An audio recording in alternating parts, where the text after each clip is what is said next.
Hello.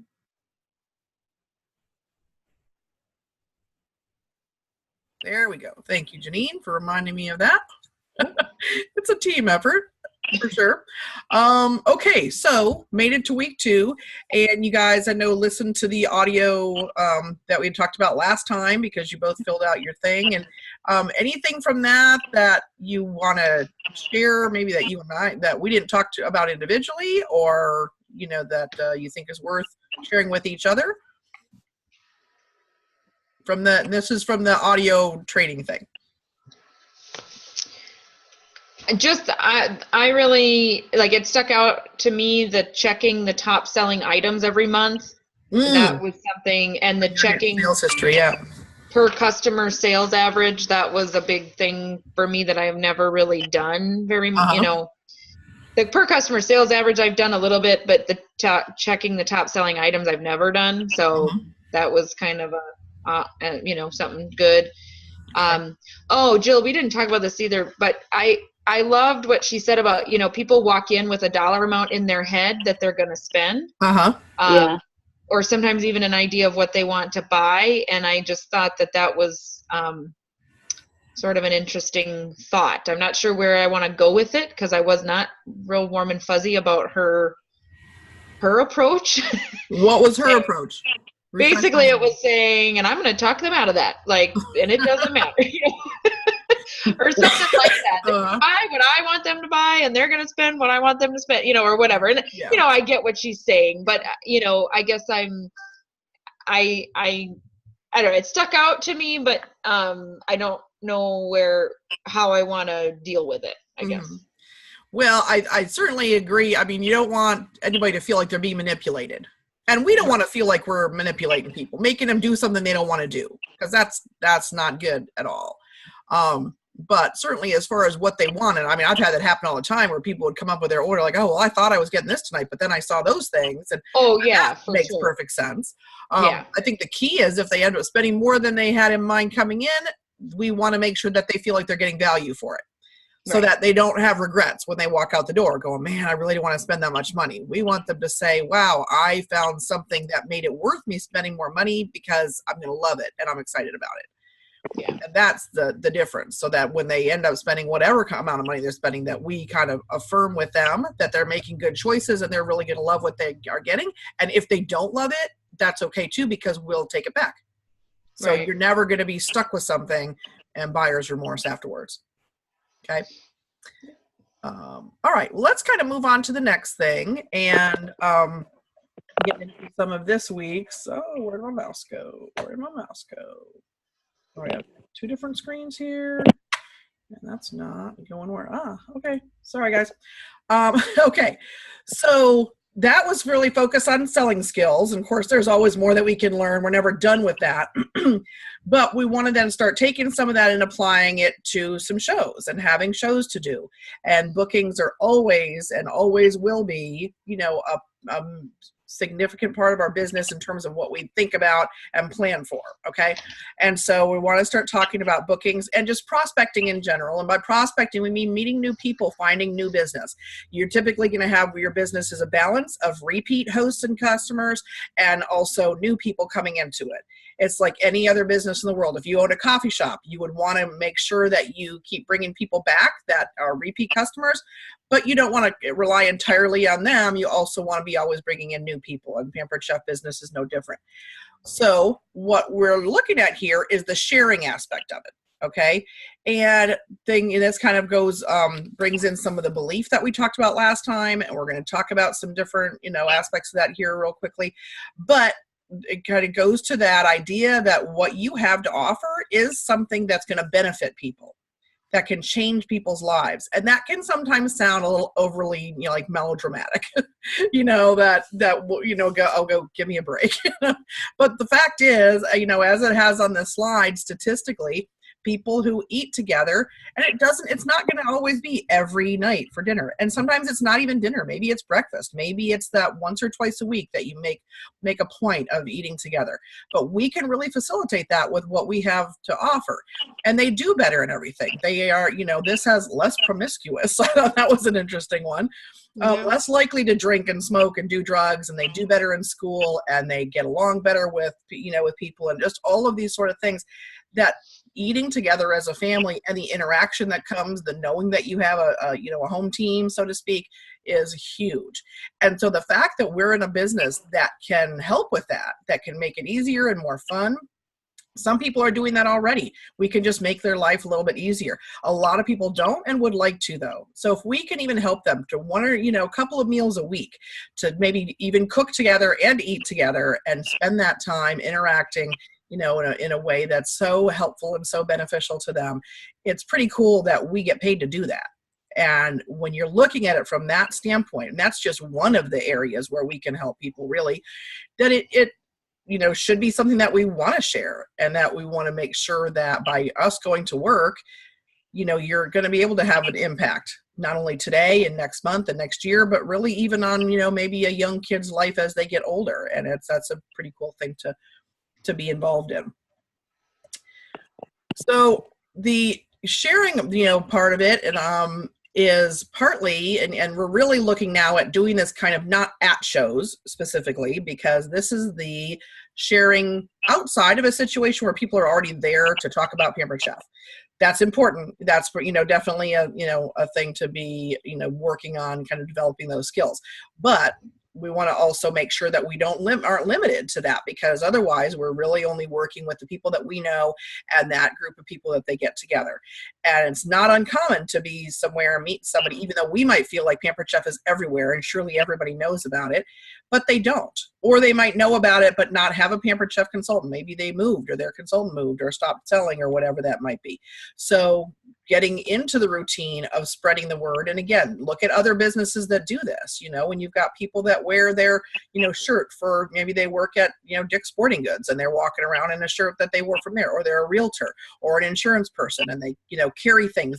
They're advertising all the time. They've got it on the side of their car. They've got it in so many different ways that they want to make sure that people know what they have, to offer, and that they can help them out in some way with that. So this is giving some ideas about, like that has on here, the logo wear, carrying a bag, wearing an apron. I think that's, like it says, if you're bold, wear your apron. I think that could be a lot of fun. You can even play it off like, oh my gosh, I just came from a party, I forgot to take it off, which I have heard people say that they have actually done, and then realized it was actually kind of a cool thing. The first time was an accident, and then after that they did it on purpose, and it's it's definitely a conversation starter. Yeah. So I think that that's something to do. Thinking about something like it has, be carrying a cookbook. I actually do that a lot anyway. I'll have it open up in the cart where I'm looking at, this is something that I'm going to make, maybe the new season's best or whatever that might be, or recipe cards and what have you. The picture here that says, don't be scared, be prepared. I think the key there is to be prepared. Be aware of people that are around you. And this is not a stalking kind of a thing. This is not following somebody up and down the aisles of the grocery store until they are forced to, talk to you because they're a little scared, and they're basically saying, why are you following me, you big weirdo? But there are sometimes opportunities, and whether it's in line or when you're looking at similar things, and the more that you do that, it becomes sort of natural, and you're just open to it when the opportunity presents. So certainly, you don't want to feel like you're crazy. You don't want other people to feel like you're crazy either, because we don't want to have that reputation and have people think that, it, as it is, direct sales can have a little bit of a, negative image with some people. So, there's a line that we don't want to be the stalker crazy people. But I think when you get into a conversation, you also very quickly can gauge if this person is interested in talking with you. Sometimes they're like, oh my gosh, I love Pampered Chef, or you're talking about a recipe. Wow, that sounds so great. That's somebody, they're not going to walk away from talking with you and think you were weird, because they jumped right in with you. And if you don't get that vibe, then it's very easy to just break contact and walk away. And then there's not anything that's, going to make them feel like you continued to pursue them when they were clearly sending out signals that they were not interested in a conversation. So, that's a matter of, again, the more you do it, you kind of get a sense about where it's appropriate to maybe make a comment or continue a conversation or ask a question or, things like that. The thing too, that as it has on here, is that, a lot of people do. How many of us have struggled with dinner? What are you going to make for dinner? What's going to make it easier to do? If you are like me, you have literally looked in the cabinet, the pantry, the fridge, going, all right, I've got this and this. What am I going to make? Now, that's something that the reality is, it's a whole lot of people that are doing that in varying degrees. And so that's the whole idea, is that we have got some solutions that we can offer to people. Make it a little bit easier for them, help them decide what to make, just make them, maybe a little more comfortable in the kitchen, so that it doesn't, have to always be a burden for those people that do feel like that it really is kind of a struggle. So then you get into, what do you say? So if you're doing it, so this is just, kind of an example of something you could say.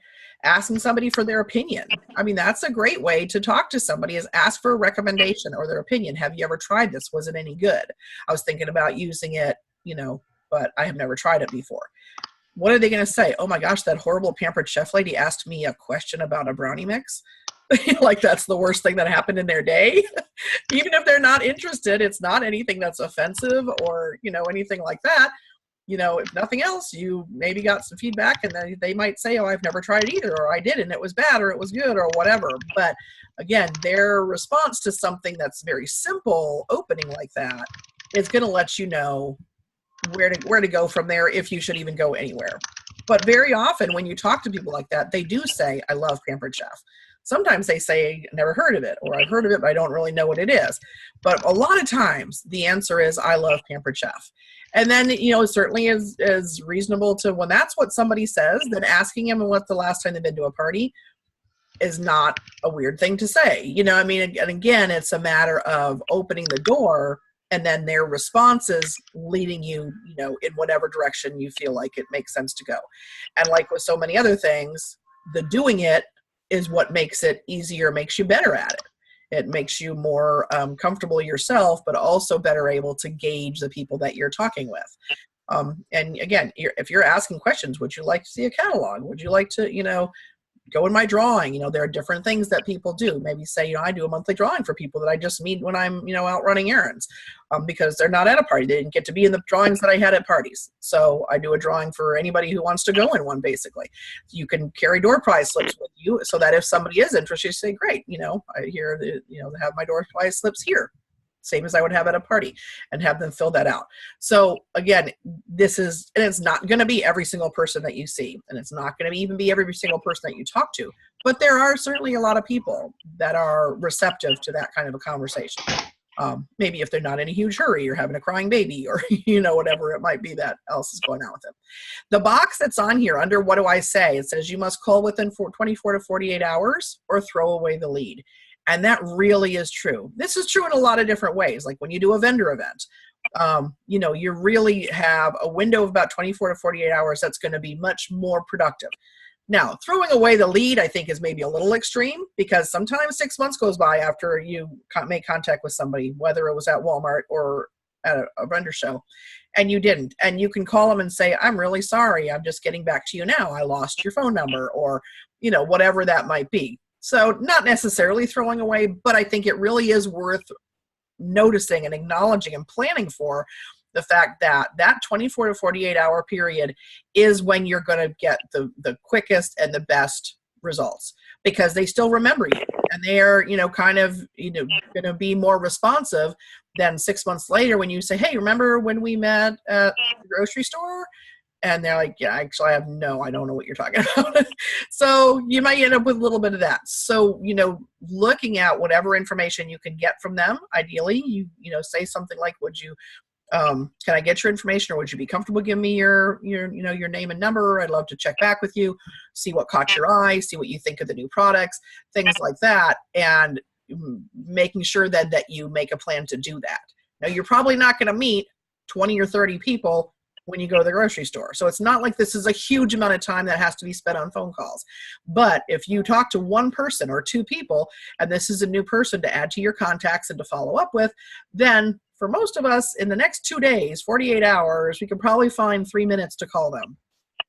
Hopefully reach them and talk to them. If not, leave a message, send them a text. You can even ask them, what's the, which way do you prefer to be reached? I can call or text or whatever. But making sure that that follow-up is part of what you're doing, because even though you might have given them a recipe card or a catalog and they've got your contact information, it's extremely unlikely that they are going to contact you. That's just the way it is. So if they do, it's a bonus, but that's definitely not something to plan on. And so we need to be the ones that are taking that initiative to get in touch with them, which is, again, it's our business. It's not their business. That's not their responsibility. We're the ones that should be reaching out to people when there's a contact to be made, and hopefully they return the call, or, if we leave a message or something. But it really is on us to reach out in that way rather than expecting that they're going to call. Here are some additional words, just kind of suggestions, maybe in a checkout line. And this is all going to be on that recording, so you guys can come back if you want and spend some more time with this.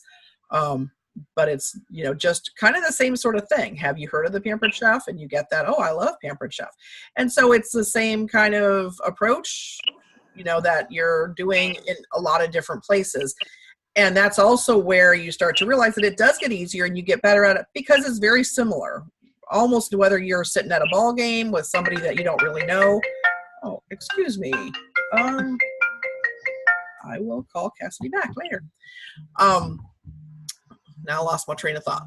Oh, so whether it's at the grocery store or anywhere else that you're talking to people, this kind of a script, if you want to call it that, or routine or pattern, is something that really ends up making sense in a lot of situations.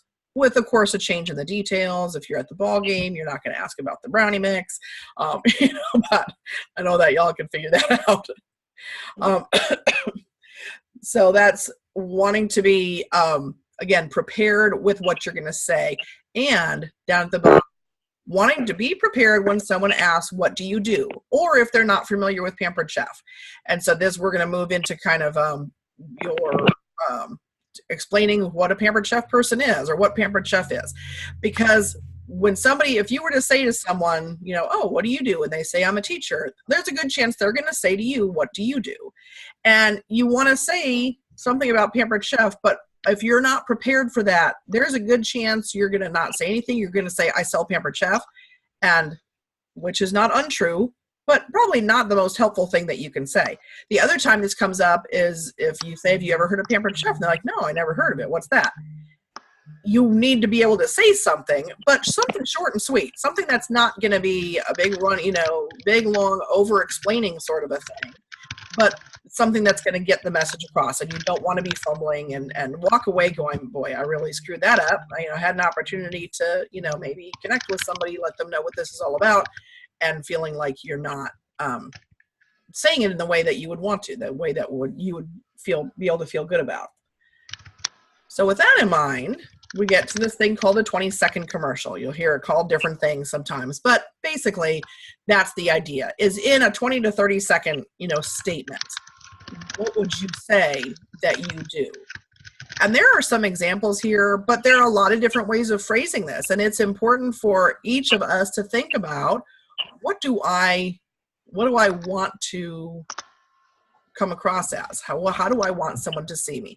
Because just to say I sell Pampered Chef is so far removed from the reality of the whole picture of what you do, of what you have to offer, that it's really kind of selling yourself short and the person you're talking to, because they're not getting a good idea. Possibly if they're very familiar with Pampered Chef and they really know, and they know a lot of the products, and they've been to shows and everything, then just saying I sell Pampered Chef is going to give them a good picture. But we can't assume that that's the case.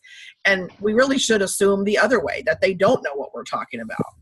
And, so when you think about what is it for you that's important, is it, creating mealtime memories? Is it showing busy people how to get dinner on the table? Is it helping people realize cooking can be fun and doesn't have to, help people discover their inner Rachel Ray? One of the taglines for Pampered Chef over the years was discover the chef in you. So and I think for each of us, I read some of these, I'll be honest with you, I look at some of these, I'm like, okay, that just sounds a little too, I create mealtime memories. Right? I would never say that. It's not me. And I'm sure some people can say it and come off completely wonderful. And I would think, oh my gosh, that sounds so great. That's exactly true. But for me, it does not feel natural. So I think that it's important to take a little bit of time and think about what does feel natural, what is important to you, because all of these things are true. But we can't possibly say everything there is to say about Pampered Chef in that 20 seconds. So what is it to you? Is it a matter of, I teach people how to, have fun in the kitchen? Or whatever, think about it. Are you wanting to be seen as a teacher, as a problem solver, as someone who's just having a lot of fun with things, and helping people to have fun in the kitchen and with their families? Maybe you like to focus on quick mealtime ideas or healthy cooking or, anything like that, that is really sort of what you feel like you bring to the table, so to speak. And the reality is that also can change. It might this month be like, you know what, I'm really into those, quick one-pot meals right now. That's what I'm going to focus on. If somebody asks me what Pampered Chef is or what I do, that's going to be what I'm going to bring into it. But a month from now, that could change when you're like, oh, I'm all about the holidays now. I'm going to do Christmas cookies. So it's not something where you have to be locked into this sort of mission statement that explains and defines you for the rest of time in your Pampered Chef business. But it is important to have something to say other than I sell Pampered Chef. Okay. Hey, Jill. Yeah. I just wanted to inject something. I don't know if I've ever said that I sell Pampered Chef. If somebody asks me what I do, I try to say I'm a consultant. Just because I like the word consultant, I guess. Okay. And I think it better describes what we do because we don't just sell things. We also are there to help, right. after and teach and, whatever. So that's just a little thing that I have sort of consciously tweaked. Yeah. Well, good. And that's exactly the kind of thing that I think makes sense to think about is what am I comfortable with? Like you said, I just like the sound of that better than, and so for some people, they want to say the Pampered Chef part right up front. And other people, it might be, I help people have fun in the kitchen. Have you ever heard of the Pampered Chef? Or something like that. So that it's not, so that the name Pampered Chef is not necessarily, or the fact of being a consultant with a company is not necessarily what you lead with. Although it could be if that's what you're comfortable with, if that's, where you can, I'm a consultant with the Pampered Chef. Have you ever heard of it? Are you familiar with it? Something like that. But the most important thing is to have something that is going to be natural eventually, not the first time you say it necessarily, and that's okay, but that's going to be comfortable with you, so you don't just go, I don't know, when you walk away and they walk away. There was pretty much nothing. And you also may find that you come up with, I think this sounds good, and the first couple times you say it, you're like, I think that actually does not really sound comfortable to me. I need to change it a little bit. Certainly can be a work in progress, but being prepared with some kind of a response to that is going to kind of get a message across. You also would be great for them to want to, do it in such a way that makes them want to hear more about it. If you say something that's sort of intriguing, I love helping people or, learn how to have fun in the kitchen. Well, that sounds kind of interesting. There's something that people might want to hear more about. Well, how does that work? That it can lead into additional conversations rather than you just making a statement and they say, okay, and then you're done. So, kind of think a little bit about that. And we're going to be talking about it more, especially when we do some one-on-one calls. So this is the kind of, because this is, so common that you hear that, I love Pampered Chef. And I thought this was funny. I'm so glad I'm not a lawyer. No one ever says, I love lawyers. They say, what do you do? And I'm a lawyer. And yeah, we love lawyers. But nothing wrong with lawyers. Sometimes we need those. Okay, so talked a little bit about prospecting outside of shows. So we'll talk about bookings at your shows. Prospecting outside of shows can really be it's any way of introducing someone to your business. It certainly can be an opportunity for show leads, for recruiting leads, for sales, for different opportunities and referrals, things like that. At shows, we're going to talk specifically about bookings, and without a doubt, they really are the heart of your business. Let me check our time here, how we're doing. Oh my gosh, we're low on time. I talk too much. And we started, so this, okay, guys, we are going to get probably cut off here shortly. Let's do like last time and come back on. I'll send you another link. Okay. Is that okay? Yep. Yep. All right. Do you want me to text it to you or put it in like on Facebook? If you're going to get on the computer, I'll put it on Facebook. For me, Facebook would be better, but if it has I'll to be, do it on Facebook just because you're not going to be able to get it and use it from a text if you're on the computer. Okay, so this is talking about 2 bookings, and Christina, I know we've talked about this before, and you had already expressed that was your goal, was to have 2 bookings from every party, right? And it really is such a huge thing to have that goal and that plan going in, and to have at least 2 bookings from every party. And there's sort of an activity thing that I want to do with you about this that I'm afraid we're going to get cut off. But this is going, through, and it can be cooking shows or catalog shows, online, virtual parties, whatever that might be, but really making sure that 2 bookings from each party is what you're doing. And I know, Christina, you already had got this figured out, that if you didn't get 2 bookings from a party, you're going to find them somewhere else. You're going to make sure that at least as far as the numbers play out, if you hold 4 shows in a month, you've got at least 8 bookings, right? Yep. Even if that means you need to get on the phone and start making some phone calls or what have you. I got 4 parties ending right now and 4 parties about to start. Oh, wonderful. Good for you. That's awesome. All right. So I want you guys have a piece of paper? Yep. Okay. Yep. So across on your piece of paper, write a big T, like you're making 2 columns.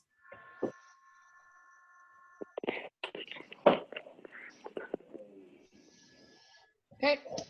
Okay. On top of one of those, on the top of the left one, above the line, write 2 bookings from each party.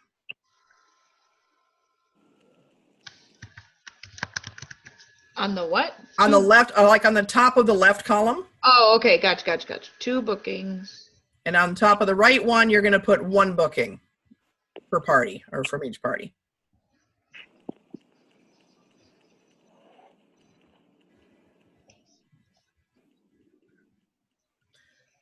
Okay, now in that left-hand column, write month 1.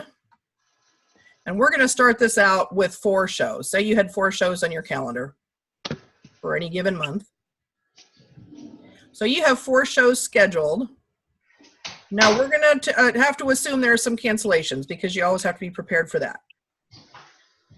Okay. So say you had 4 shows scheduled and 2 of them cancel, so you end up holding 2 shows. Okay. So you hold those 2 shows and you get 2 bookings per show. So you have 4 bookings right now on your calendar. Yep. Okay. Yep. Now go over to the right-hand column. For month 1, you start out with 4 shows and had 2 cancellations. So you held 2 shows and you got 1 booking from each show. So now you have 2 bookings moving forward, right? Mm-hmm. So now go down again in the left-hand column, month 2. And you had 4 bookings again going into it. I messed this up. What did I do wrong? Where you're looking at, I know, okay, can we pretend we didn't just do that? Go back to month 1. Sure. Let me do a better job of illustrating this, because I think it's a worthwhile thing to look at, even though you guys already get this. But this is also because it's important to have this, really embrace this for like future recruits that you have and stuff. So start month 1 with 6 bookings. Okay, so on the left hand side you had 6 bookings and 2 cancellations, so you did 4 shows and ended up with 8 bookings, right? Yep. Okay, and the other one, you had 6 shows you started with, 2 cancellations, held 4 shows and got 1 booking from each, right? 4. Yep. Okay, so you're coming out of month 1 and going into month 2, where you have 8 bookings on the left-hand column, because you ended up holding 4 shows in month 1 and got 2 bookings from each. So you go into the next month with 8 bookings. Now I realize they don't always go into the next month, but for the purposes of illustration, we're gonna work with that. So when you go into with month 2 with 8 bookings, and you have 2 cancellations, that means you hold 6 shows, and 2 bookings per show gives you 12 bookings coming out of month 2. Does that make sense? Yep. Okay. So go over to the right-hand column where you had 4 bookings coming into month 2 because you had 6 scheduled in month 1, 2 cancellations, held 4, 1 booking each. So come into month 2 with 4 bookings, 2 cancellations.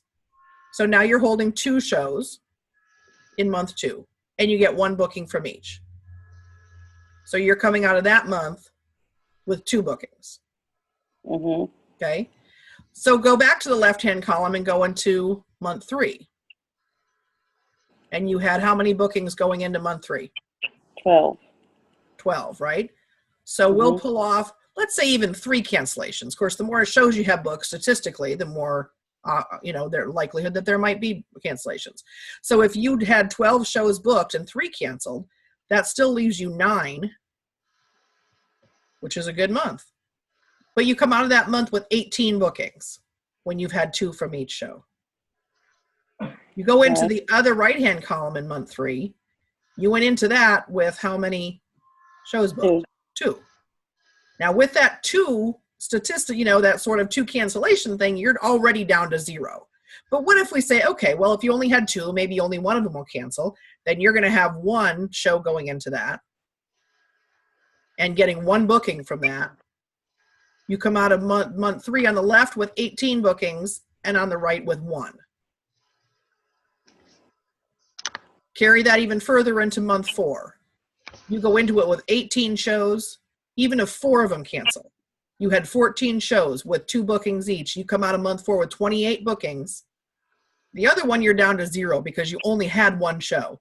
There's a good chance that's going to cancel. You see what I'm saying? I mean, it is really, really powerful, just that commitment to getting 2 bookings from each show. And of course, you come out of that with 30, 40 bookings. Those, not that you have to do them all the next month and continue to build up your calendar, but how amazing is that you're able to take just by 2. We're not talking about having to get 5 bookings from every show, just getting 2. Because what we think up front is that, well, if I do a show and then I get 1 booking from that, that should continue my business. But that doesn't take into account cancellation or bad weather because affecting things, or a show where we had the show but didn't even have enough orders for a show, or you have a booking or show with no bookings. And when you're shooting for and typically getting 2 bookings on every show, if you have one that doesn't, then like we were talking about, you go get them somewhere else. Or maybe you had 1 show with no bookings, another with 4 bookings, so your average is still going to work for that month, so you're okay. But there are going to be some shows that don't have any bookings or only have 1. And if you only have 1 or 2 shows on your calendar to begin with and that happens, you're in trouble.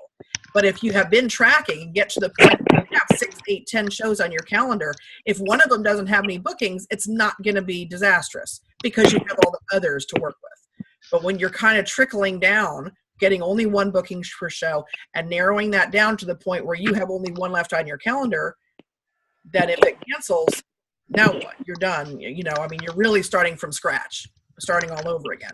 And if you do get 1 booking, okay, well, that kept you going till the next month if they choose to book the next month. And they might say, yeah, I want to do it in the spring when the new catalog comes out, or whatever that might be. So although it may not seem like a lot, having those 2 bookings from each show, it over time, and not even that much time, we're only talking a few months here, it is going to have a huge impact on your calendar, on your business. Okay.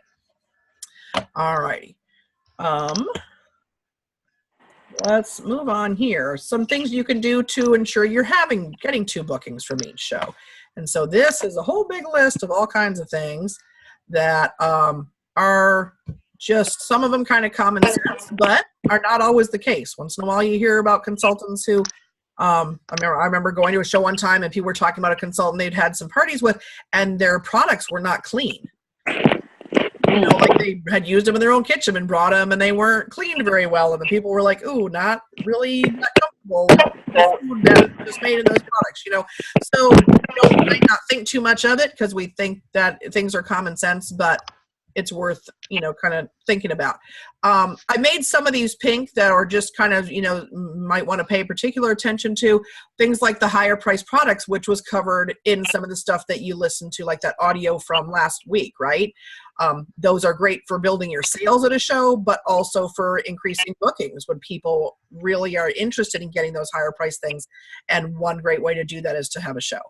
Make sure that you're going over bookings throughout your show, talking about it during the show, bring it up in the beginning. You can say, I know a lot of you guys are going to want more than you want to buy tonight. I just want to know that I'd love to have a show with every one of you and help you get the things on your wish list for free. You can say that right at the beginning of the party, just kind of putting it out there. It's not like it's anything to be ashamed of. And the fact is there are going to be people there who have more things on their wish list than they're buying that night. And so having that as a part of your talk in terms of what you talk about with bookings kind of makes sense. Turn your host into your booking agent. Partner with them. That's a huge benefit for your host when there are bookings too. Make sure they know about it through good host coaching, and make sure that they are talking to their friends too, particularly the ones that aren't able to come to a party. Now, whether that's a live cooking show or even for virtual parties, there might be people that are playing a lot of games but they don't order. Make sure that you have your host check with them and tell them that it was really easy and it's no big deal. And, because if they're really involved in things but don't order, a lot of times it's just not, financially not a good time for them to do it. It's not usually because they're not interested if they've been really engaged in interacting during the party. It's more likely that just might not be a good time for them to be spending the money, but hosting might be a good opportunity. So have the host kind of.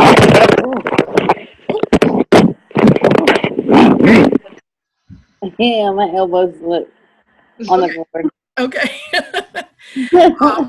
Number 16 on there, I made that pink too. Have fun. It's so much different to be able to, when you're enjoying yourself and the people at the party are having fun, because that really makes it so much more likely that it's an experience they want to repeat. And so just being friendly and relaxed and enjoying people. Some people are really like a stand-up comic. That's great if that's your personality, but it certainly is not necessary. What is necessary is to make sure that people are enjoying themselves and leave feeling good about that experience, something that they would want to repeat, and that they would want to invite their friends to, because they're really taking a chance. When somebody is hosting a show and having their friends over, they don't want their friends to come and then end up being like, well, why did you invite us here? That lady was whatever, not very nice, or kind of snippy with us, or whatever, so if you're not having fun, then nobody else is really going to be able to have fun either. And you want to make sure again that that's an experience that they want to repeat. And then the bottom one, this is really having to do with live cooking shows, but having your calendar ready. This also can actually apply to even when you're out doing, sitting at a ball practice or somewhere else, or, like Christina, since you work full time, make sure you know what dates you have open, whether it's for starting a virtual show, or I know you're interested in doing live cooking shows too. Take a look at that so that, if you're talking to someone, you can say, hey, that'd be great. We'll have such a good time. I've got the 7th and the 10th open, which is better for you. So that and you're able to offer that to them and try to get them on the calendar as soon as possible.